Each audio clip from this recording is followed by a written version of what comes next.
Okay, and we're back. This time with the Shieldbreaker review for the Darkest Dungeon. We'll be going over things like her stats, her skills, her camp skills, her resistances, her trinkets, and her best team comps / partners. So here are the Shieldbreaker stats at the bottom.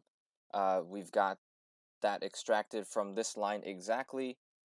Let's sort by HP, because that's what I usually do. But we've got her extracted from this line specifically, and we've placed her next to the averages of all the other characters in the game. She's got below average HP by quite a bit. Actually, one of the lowest HPs in the game, and also one of the lower dodge numbers in the game. As you can see here, she's the only white, or basically average. White means average in this case. She's the only average dodge person who she's closer to average than the others here. In this lower HP range. So she's overall very, very frail. Her two main defensive stats are pretty low. And this is a little concerning, especially when we get to the other defensive stats of dot resists. But we'll get to that in a bit. She's got one of the highest speeds in the game at 9, actually tied in a 5-way tie for second. That's very good. She's got the highest crit in the game, tied with 3 others at 10. That's amazing. And she's got an above average damage range, actually one of the better ones at fifth place, yes. And that's amazing as well. These are amazing offensive stats, just really off the charts, to be honest. I'm very happy with these stats. Being very fast is good. Having high crit is good, especially with a good damage range. She's got one of the highest stun resists in the game, actually second place behind the leper. Very confused why, but I'll take stun resist. Stun resist is a very strong stat. Having your actions taken away is not good, and so stun resist is amazing. She's got the lowest blight resist in the game, which is very, very sad because this is one of her defensive stats, and it's once again very low. She's got an average disease resist, above average move resist, actually the second highest in the game, behind the leper again. That's fine, whatever. Bleed resist is average. Debuff resist is average, trap disarm is average, and a movement of 2 and 2. The Shieldbreaker doesn't really care about movement as much because almost all her moves, except one, move her around. So she doesn't really care about being shuffled. She's very shuffle resistant, and so having a movement of 2 and 2 is really just to help position other characters back into their positions. The Shieldbreaker can never move more than 1 space forward or backward with her skills, and so having the flexibility of moving 2 forward or 2 backward is very, very good in that she can help other people reposition themselves. Oh yeah, and her crit buff, since she has such a high crit, she's actually going to very, very consistently get this off because her moves actually have pretty decently high crit ratios on them, crit mods on them. So this crit buff actually gets procced pretty often, and it's plus 15 protection. Plus 15 protection is very, very good, actually. If you had just listened a few seconds ago, we had determined that her stats are some of the weakest in the game in terms of defenses, and so any defensive bonuses at all on the Shieldbreaker, I am very happy to have. Her offensive stats are actually already very, very insane, so despite me kind of wanting even more out of them, they are very, very functional right now, without any buffs at all. And so I don't really mind that the crit buff doesn't give me an offensive bonus. Having a protection crit buff on a fast character that has a lot of crit is good because she'll very often go first and obtain this crit buff before all the enemies start hitting her. So she will feel more durable than she actually is if she crits. But if she doesn't, we've got a very, very frail character here. Very, very dangerous. If we sort by HP again, just to check, we've got 36 HP and 28 dodge. The Grave Robber is obviously higher than that. And at this point, at this low of an HP, I would definitely trade 1 HP for 2 extra dodge. At this rate, we're just relying on dodge, and so I would like to have as much dodge as possible on these characters. And trading 1 HP for 2 extra dodge is, I would consider, more durable. So Shieldbreaker actually loses in terms of durability when you compare it to the Occultist for me. And the Jester, obviously, having such a much higher dodge than the Shieldbreaker, also wins. And so, if we look at this, really the Shieldbreaker is getting close to being frailer than most of the characters in the game. She's actually one of the frailest characters after the Antiquarian. and the Plague Doctor and Flagellant are kind of frailer than her, but the Plague Doctor is in the back usually, so she won't get hit too often, and the Flagellant is very good at yo-yoing his HP back and forth. So really, the Shieldbreaker is the Shieldbreaker who functions in positions 1, 2, and 3 is very, very frail for those positions, and so I very often find her on Death's Door, and I find myself losing Shieldbreakers a lot. These are very, very poor defensive stats, so be careful is my advice to you. So here are the Shieldbreaker skills. You'll notice that usually I show you the optimal set, but today I've clicked 3 moves only instead of 4. That's because these 3 moves are, in my opinion, staples, and the 4th move is a tech move. It's up to you what you want to run. They are very, very good individually. These remaining 4 moves are all very viable in specific situations. So it's up to you what you want to click. Usually, I think that this move, Serpent Sway, has the most applications, but it's not very exciting compared to these other moves in certain scenarios. But we'll go over that we'll go over those scenarios as we get through each of these skills individually. But let's start with Pierce. Pierce. Oh my god, this move. Okay, so just look at it. It can be launched from positions 1, 2, and 3, and hits every single position on the opponent's team. It's got forward 1, so it moves the Shieldbreaker forward 1 position, and an accuracy of 110. An accuracy of 110 is very, very good. It's above the average, which is about 107. The damage mod is -10, and that's fine. That's okay. It's not too big of a damage mod. It certainly brings you down to dealing 8 to 16. 8 to 16 is above average. You're still dealing above average damage with this. It's got a crit mod of 9%. 9% crit mod is very good. That makes this move crit about once every 5 times, and that's a very good. Remember, I'm reminding you right now. Her crit buff is plus 15 protection. This is gonna get her crit buff on going pretty often, and it pierces armor, which means it negates all of the target's protection and just deals true damage to their HP. For some reason I didn't hype up this move enough. This move is insane. This is such a powerful move. With 1 skill alone, Shieldbreaker can hit any of the positions on the opponent's team. She can project above average damage and crits so often with this move. This move is so good. This move, literally, you could probably run only this move, and you'll probably be doing just fine.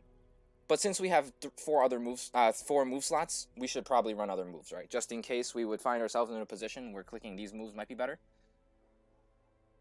But seriously, I click this 80% of the time, and I'm very happy to do that. This is a very, very powerful move. Probably one of the strongest moves in the game. Armor piercing is very, very good for a lot of fights. There's a lot of fights which you will want to pierce the armor, and not to mention the frontline characters in the game, the frontline enemies in the game have a lot of prot a lot of the time, and so Pierce actually finds a lot of value out of armor piercing. You don't really want to kill those guys as often, but when you do want to kill them, you want to kill them efficiently to end the fight after all you're recovering. Very, very good move. A lot of applications. I'm happy with that. Puncture. Puncture is a skill that can be launched from any position in your comp to any position and damages any of the enemy positions. It's forward 1 again, so this moves the Shieldbreaker forward. It's got 110 accuracy. That's fine. That's great. A damage mod of -50, so this is where you're starting to deal less damage than Pierce by a lot. You're dealing 5 to 9 with this, which is very, very, very, very low. But it has the niche of being able to not only bypass and break a guard, but also apply a 500%. Wow, 500% can't be guarded debuff to the target. That doesn't matter too much. What really matters is that you're able to break. You're able to not only bypass but break the guard, which means she will not only be able to deal damage to the guarded unit, but also allow your teammates to deal damage to the guarded unit. And because she's so fast, she's going to very quickly be able to, in the sequence of the turn order, she's going to be very quickly able to disable this guard. The usual way to handle guards, if you don't have a Shieldbreaker and Puncture, is to stun the guarder. And when you do that, you're not really putting any damage into the guarded unit. You are simply just stunning the guarder, and so you have to put 2 actions in order to into that. You have to use 2 actions in order to even deal damage to the guarded unit. Puncture, in that sense, is just 1 action to do that, and that's very, very powerful. Puncture does have niches. A lot of the areas in a lot of the main areas will have guarders. For example, the runes and the cove, and even the darkest dungeons. This is very, very powerful for that. It also has a pull too, so you can very frequently when you're breaking guard, you're breaking guards that landed on the backline characters, and so being able to pull them forward too to bring them more in range of your other characters is very, very good. -3 speed, also a very, very good debuff to apply onto backline characters, which tend to be very fast, and stress casters that you don't want to get their actions off. Very strong move too. Adder's Kiss. Adder's Kiss is only launchable from position 1, and it only hits the positions 1 and 2 of the opponent's team. It moves the Shieldbreaker back 1 position, so this is not spammable unless you run another character that repositions her. It's got an accuracy base of 110. 110 is once again very good. 9% crit mod. 9% crit mod, which means it is critting roughly 1 in 5 times. And a blight at 140% of 5x3. 5x3 blight is so much blight. Not to mention, this has no negative damage mod. So you're applying the full 9 to 18 when you use this move. Like, Shieldbreaker's full 9 to 18 damage range. So basically, why this move is a staple in my opinion is because it does something that Pierce doesn't.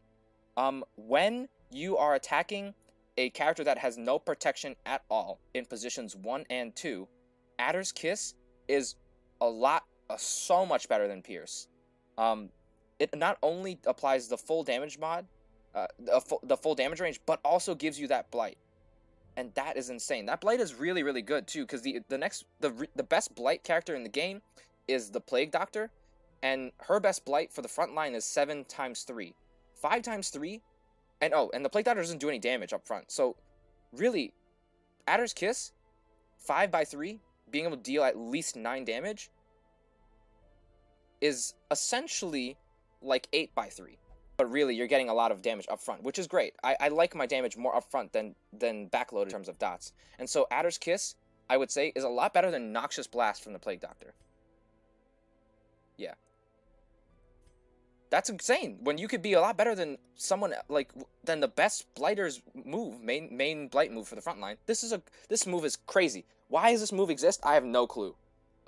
I don't know. But the thing is though, they tried to nerf it by making it not spammable. So I can see that, but you can run repositioning characters to spam this. This is a very great move to spam, especially since another thing. This is so damn good for just fighting bosses to take multiple actions. There's a bunch of bosses in the game which take multiple actions, and Adder's Kiss is just so powerful for that. Do run this, please. Impale is the same as Adder's Kiss. It's launchable from position 1 and moves her back, and it's an AoE for the all 4 enemies on the opponent's team. So usually I'm not very excited about AoEs, but this one is actually one of the best AoEs in the game, and the main reason for that is it has only a -2 crit mod. And that's very important because Shieldbreaker herself has a very high crit mod already at 10, which means you're rolling for 4 times you're rolling 8% crit.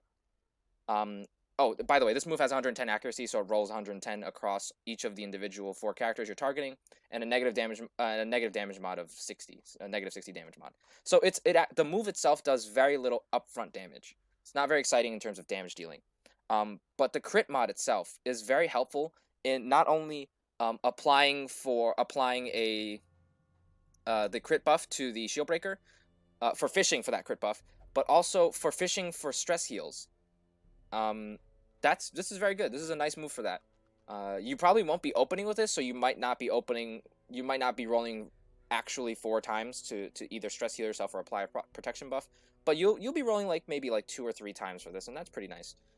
It also comes with a blight for 2x3. It's a very weak blight, but it's okay. It's usable. This is probably one of her weaker moves, but it does have applications in terms of fishing for that crit buff and being able to dot them out for a long period of time. So let's just do some math real quick. -60%.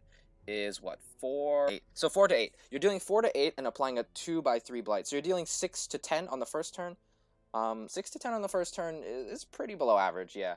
But you could definitely use this to finish off a character and fish for that. You could definitely use this to finish off one of the backliners while fishing for those buffs that you want. Not a bad move. Definitely one of her weakest, but not a bad move by any means. Expose is a positions 1, 2, and 3. Launchable from positions 1, 2, and 3, and targets to the opponent's positions 1, 2, and 3. It's a move that moves the Shieldbreaker back 1. Has an accuracy of 105, so actually a notably lower one than her other moves so far.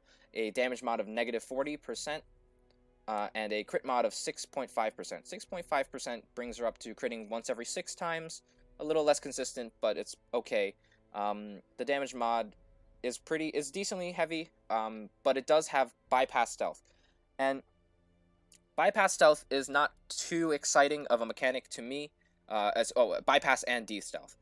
So bypass stealth is not too exciting of a mechanic for me in itself, but I do appreciate this move in the -8 speed debuff it applies. So usually you'll be reaching into the position 3 with this move and apply -8 speed debuff to the stealthed person. This is very helpful in the Cove, where the Shaman is stealthed all the time, and you just want to not be stress casted next turn. And that's nice, and you could definitely do that. And it also gives, for some reason, it gives a crit chance received of plus 10%, which means she can set herself up next turn. She can not only create a huge speed differential between her and the Shaman, but also then apply a huge crit modifier, her own huge crit modifier, and this huge crit debuff onto that Shaman, and probably get a crit out of that, and that's amazing. This also has a lot of applications during her nightmares, which we'll talk about later when we get to camp skills. But yeah, that's a Shieldbreaker exclusive thing that you should be looking out for. A lot of the snakes in her nightmares will be stealthed, and you need to get them out of stealth. They deal a lot of damage when they are in stealth, and so Expose actually is probably one of the best D-stealth mechanics, D-stealth skills in the game, which is insane to me. Like, this is an excellent tech move, and so is this. So like, she has 2 excellent tech moves. But moving on to Captivate, it's a move that is launchable for positions 2 and 3 and targets the opponent's positions 2 and 3. So, this move is the only move in the Shieldbreaker set that doesn't move her around. So we'll see that you've got a bunch of forwards, a bunch of backwards, and Serpent Sway moves forward. This is the only move that doesn't move her around. And based solely on that, I would say this move is a staple, because sometimes you don't want the Shieldbreaker to move around. You don't want her to push into rank 2 or rank 1 with Captivate and disrupt someone else's potential turn. So Captivate is good on that, based on that alone to me. But let's see what it does, right? It's an accuracy of 105, pretty low. A -25% damage mod, pretty low. Not too exciting. An 8% crit mod, which is what brings her to critting once every 5.5 moves. Not as exciting as Pierce or Adder's Kiss, who crit more like once every 5 moves. But, and this is the big but, this comes with a 5/3 blight. Why does this come with a 5/? That's literally the same as Adder's Kiss. This move applies the same blight as Adder's Kiss, and it applies this blight, and it has a not too punishing of a damage mod. -25%. Let's just do some math real quick. You're dealing what, 7 to 13. You're dealing 7 to 13, which is below average, but then you're applying this huge blight to this enemy. So you're back to 12 to 18. 12 to 18 is above average. That's really good. That's really, really good. The average is 8 to 15.5. This is insane. This move is insane. This move is so good at dealing damage. And not only that, it does have a niche in that you can... Adder's Kiss doesn't hit position 3. Captivate does. And Pierce has armor piercing and does less damage overall than Captivate to a position 3 character without any protection. So Captivate does have use cases over both Adder's Kiss and Pierce. And that's all I can ask for a move in the Shieldbreaker set. Pierce is just such a great general usage move that anything that sees any play at all over Pierce is just insane. And Captivate does see play over Pierce. We haven't even mentioned the plus 60% damage mod yet versus marked. I'll take it. I mean, it doesn't really apply often, but when I can get it, I'll take it. I don't mind. Move's insane, to be honest. I don't know why these 3 moves aren't like even in her kit. These deal way too much damage each. Serpent Sway is her last move. It's limited to 2 uses per battle and can be cast in positions 1, 2, and 3 on your team. It is a self buff to the Shieldbreaker for something called a block. It's an Aegis.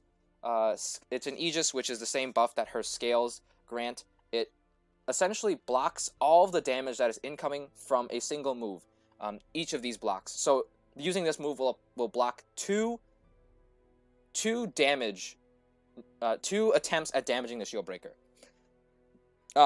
This is not too exciting of a move, but it has applications in the stalling phase of a fight where she can keep herself nice and healthy, so that your healers can take care of someone else. She can stand in front where the HP damaging moves will hit her, and she can eat those. She also buffs herself for +4 speed, so at any point, if you decide that you want to take reinforcements to get more turns of stress healing or healing, you will have more speed on your Shieldbreaker to be able to interact with those reinforcements. And that's insane. That's really good. The main problem with this move, though, and why I don't like it too much, is that it doesn't block any secondary effects. And if for some reason it doesn't block the stress from a move that would have crit you. So if the move would have crit you and you blocked it with an Aegis buff here, you would still take stress. And that's very weird to me, and I don't like that. Also, if you get stress casted, you'll still take the stress. And also, if you fail a bleed resist roll on a move that would have bled you, you still take the bleed. And also the same with blight, obviously. So this move is really not that exciting. It's just that it has the most general use cases in that it can be used in every single stalling phase. I would really recommend, though, to run these moves as you see fit. These are all runnable in their own regard and have their own applications. You have to just use your head here. So, obviously, these 3 moves are staples. That'd be Pierce, Adder's Kiss, and Captivate, and then you need to figure out what you want to do with the last one. Up to you. These are all basically equivalent in my head in terms of value. Just I find myself using Serpent Sway the most because it has more general usage cases. So let's move on to our camp skills. The first one is Snake Eyes. Costs 3, and all of your companions gain the ability to ignore 15% of the enemy's protection for 4 battles. So, seeing as the Shieldbreaker has Pierce, which is a move that ignores all of the protection on an enemy, this camp skill, and therefore she is the anti-protection unit on your team. This skill actually doesn't see that much usage. This camp skill doesn't see that much usage. And the only real usage it sees is during the Shieldbreaker's Nightmare. And let's talk about these nightmares. So nightmares are something that the Shieldbreaker, when you have a Shieldbreaker in your when you have at least one Shieldbreaker in your composition, and you rest at a campfire, right after you click to eat however much food, whether that be a feast or to just fast or whatever, the Shieldbreaker has a 50-50 chance of activating a class-specific nightmare. And what that nightmare is if the chance succeeds, if there will be a nightmare, the Shieldbreaker will have a dialogue that says something like, "Oh, the night will be rough," or "Oh, I hear the snakes and the hiss," or whatever. Basically, she'll tell you we're gonna have a nightmare. And what the nightmares are is that it's a very tough battle. After you click rest on your campfire, it's a very tough battle with either stealth snakes, snakes that guard each other and set up riposte, snakes, all of the snakes having a bunch of protection. And so, you heard my last bit there. This is a tough fight. Oh, and also the Shieldbreaker takes a 20 by 6 horror, which means she takes if you spend 6 turns in that fight, you take 120 stress on the Shieldbreaker. And it is hard-coded in the game that you cannot purge that horror with Laudanum, the provision, and you cannot You cannot ever roll virtue on that when you're in a nightmare with the Shieldbreaker. So the Shieldbreaker will always become afflicted, and if you fail this nightmare, the failure case being the Shieldbreaker gets dropped to death's door. If you fail this nightmare, she will take permanent debuffs that are very, very crippling for the rest of the run. And if you succeed it, she gets very, very powerful buffs for the rest of the run. And so we ideally really, really want to succeed these fights. And we can do that very easily by clicking Snake Eyes, which gives not only it gives the Shieldbreaker's companions the ability to damage these snakes better. And just overall, just better. Yeah, just better. And that allows us to exit the fight really rapidly and avoid being afflicted with the Shieldbreaker. Very, very important. So the Shieldbreaker will often exit the fight with a bunch of stress. So we really don't want her to be afflicted. And this is very good for that. This is, I think, the only application for this. Snake Eyes is just, in all other cases, just inferior to just Pierce. But having this on the bar during a campfire is very, very powerful to me. Her next camp skill is Snake Skin, a time cost of 3, self-only, plus 15 protection, and plus 15% max HP. How powerful is this skill? I think it's pretty weak. She's got a very low HP base to work off of, so plus 15% max HP doesn't really do much for her. That gives her, what, like 4 HP, so it brings her up to 40. That's still below average, not very exciting. It is something, but it's not very exciting. Plus 15 protection is also kind of, like, it's playable, but I wouldn't waste 3 camp points on just these 2 buffs alone. These are buffs only for herself, too, so these are very selfish. I would click this, but I would definitely not click it first. I would definitely click this as one of the last camp skills. Not very exciting. Sandstorm, 1 companion cannot be marked for the next 4 battles, time cost of 2. This is not very powerful. The only real application for this is versus the Swine King, where Wilbur will mark your team, and so you can just decide 1 companion can't be marked, and you're spending 2 camp points for that. 1 companion can't be marked. Not very exciting. So you're basically guaranteeing that 1 member will be invulnerable from Swine God's huge smack, and nah, I'm good. I'll just apply it. There's so many other ways to cheese the Swine God than this, and this is just not good. Adder's Embrace, time cost of 2. It's a self-only Shieldbreaker buff for plus 20% Blight skill chance and plus 20% Blight resist. This is actually pretty exciting. It has only 1 application in my mind. Oh, actually 2. It has 2 applications in my mind. It has applications in Darkest Dungeons 2 and 3, where you will those dungeons are very centered around blighting, and the Shieldbreaker, having one of the lowest blights in the game, isn't the best bring to those dungeons, but she does have the ability to project her damage really heavily on those 2 bosses, which are frontline bosses, which means you can Adder's Kiss those enemies and really deal a lot of damage to them. And so having Blight Resist is a good way to make sure the Shieldbreaker doesn't die preemptively to those Blights, and having extra Blight skill chance is very powerful too, because Adder's Kiss, which is a move you'll be spamming in those dungeons, will be powered up by it. Very powerful camp skill, but only in those 2 situations. And those 2 situations are game-winning, so this camp skill is very good. Those are her camp skills. Let's move on to her trinkets. So here we've got the Shieldbreaker's class-specific trinkets.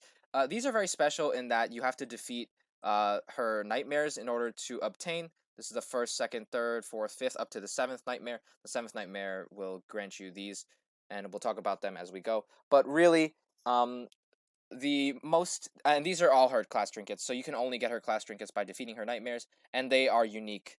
And so the only real notable ones are this uncommon right here, Dancer's Foot Wraps. You get this one pretty early. It's for defeating the 3rd nightmare, which is still accessible from Apprentice dungeons. Oh, Apprentice and above. The first 3 nightmares are accessible from Apprentice and above dungeons, and the next 2 are accessible, so these 2 are accessible from Veteran and above only dungeons, and these 2 are accessible from Champion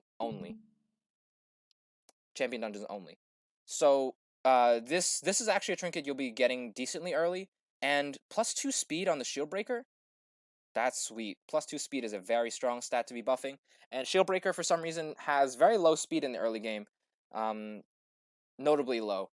She skips just for some reason she has low speed, and so putting this on her in the early game is very, very powerful. Very, very good trinket for her in the early game, but definitely don't run the late game. There are much stronger alternatives to this. Her rare is Fangtip Spear, plus 35% damage versus marked, and minus 10% damage overall. This trinket is so bad. Do not run this trinket. It is plus 35. So you're telling me I have to not only spend a marked action, I have to also spend a trinket slot to get 35% damage? I'm not very excited about this. This is not great at all. And not only that, I have to take a penalty for 10 damage just overall. No, I'm good. Curry Boily, Cure Boily? Oh, whatever. This very rare trinket for the Shieldbreaker gives plus 33% max HP and minus 2 speed.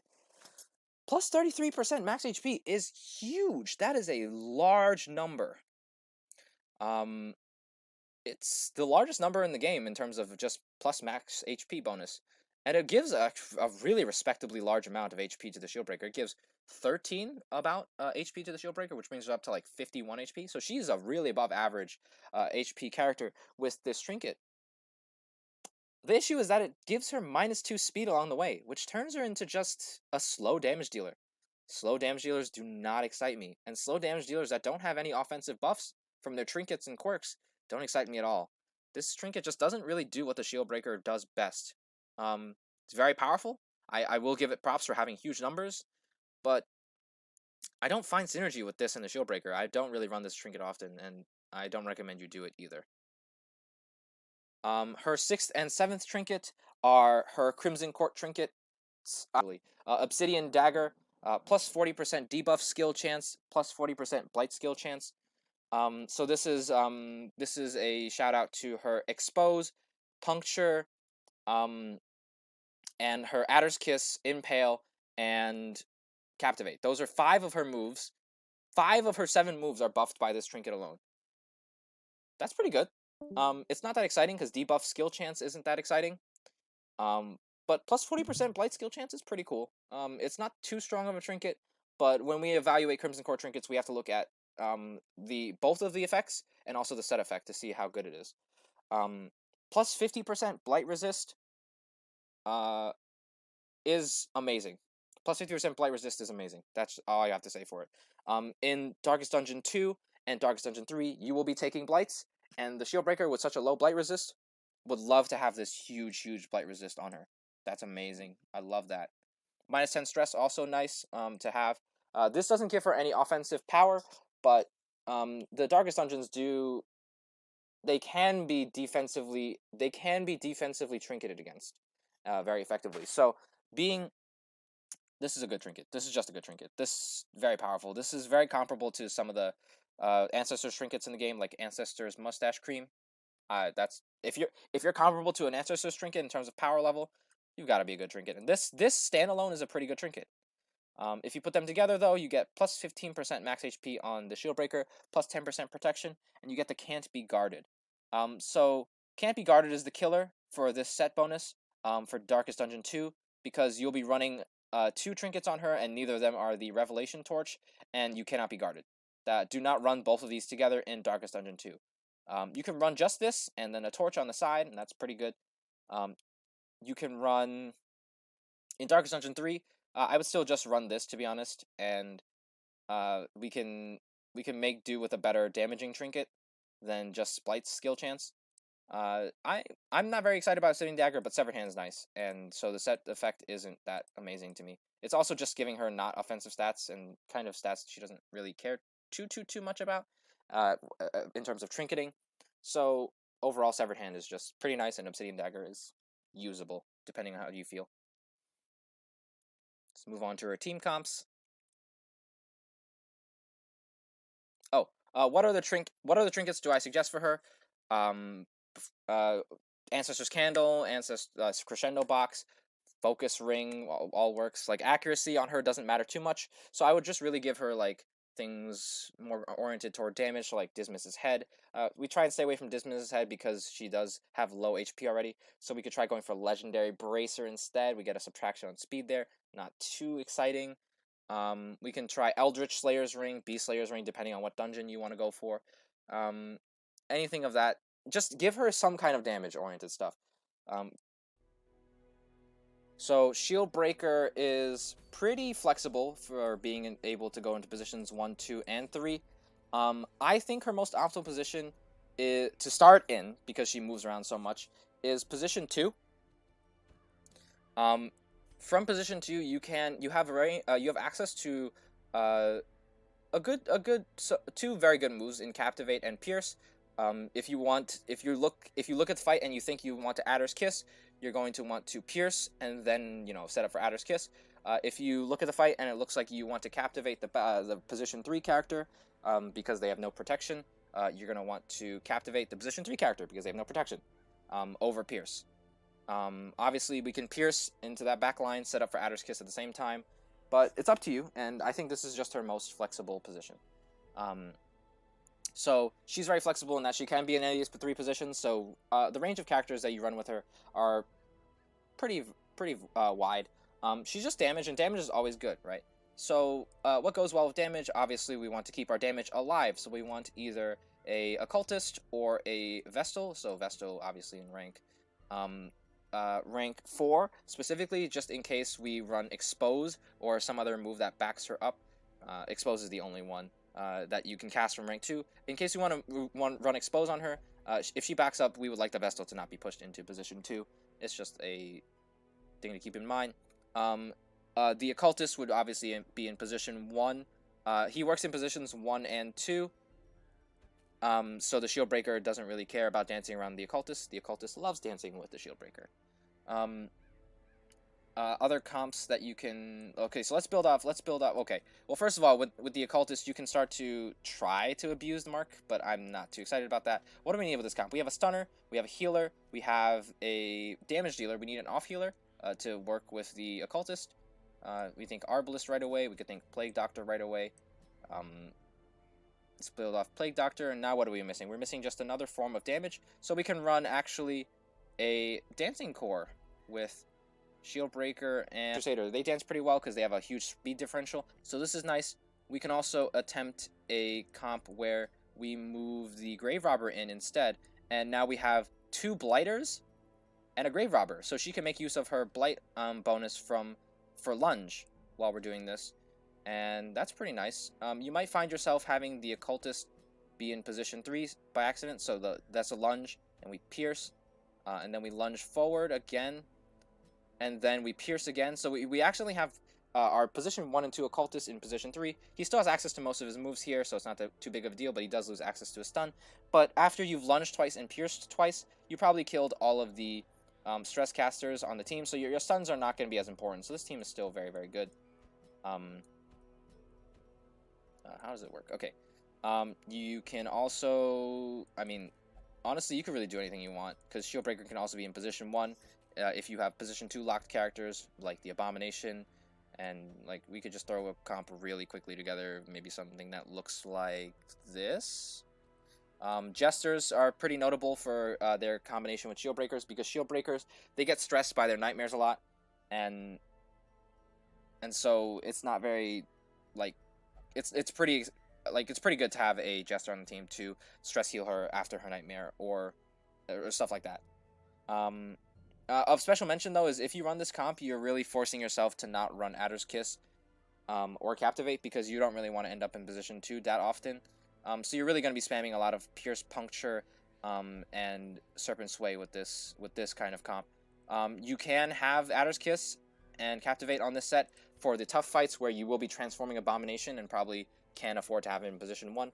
Not a bad idea either. Otherwise, you have 2 Stunners, a Stress Healer, a Healer, and a Damage Dealer. So this is a good comp layout. Alright. You can try a lot of other things with her, though. She's very flexible. But overall, what is my rating of the Shieldbreaker?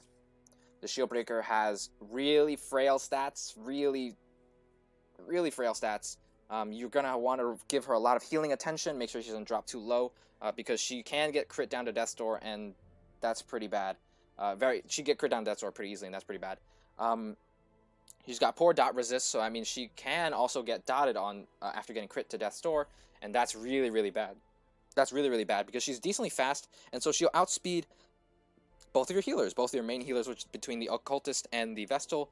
She'll outspeed those guys and roll on Death's Door a lot, and that's why I lose Shieldbreakers pretty often. She also has amazing offensive stats to compensate for that frailty, though, and that's really amazing. She's got great skills for dealing damage. She's got great skills for adapting to the situation that you find yourself in a lot, between Expose and Captivate and Impale, and Serpent Sway for the recovery phase. She's got mediocre camp skills. A lot of them are very niche / selfish in that they are only self buffs and don't really help the team too much. So not very exciting camp skills there. She's very flexible in terms of positioning and stuff like that. So where do I rank the Shieldbreaker? According to all that criteria, I rank her as an upper A tier character. The reason why she doesn't make S tier like a lot of people believe her to be is because I find myself losing her a lot. I find myself having her be one of the characters I lose the most. And it's really due a lot to her frailty. And her frailty is a huge limiting factor for her in the early game and mid game before you've secured good healing trinkets for your healers. They will have to give her a lot of attention. And so, because she's demanding so much attention, your healers will not be able to give other people that same attention. And it becomes a little babysitting game in the early game. Before she can really carry herself in the late game, where she gets power spikes with her equipment and her numbers.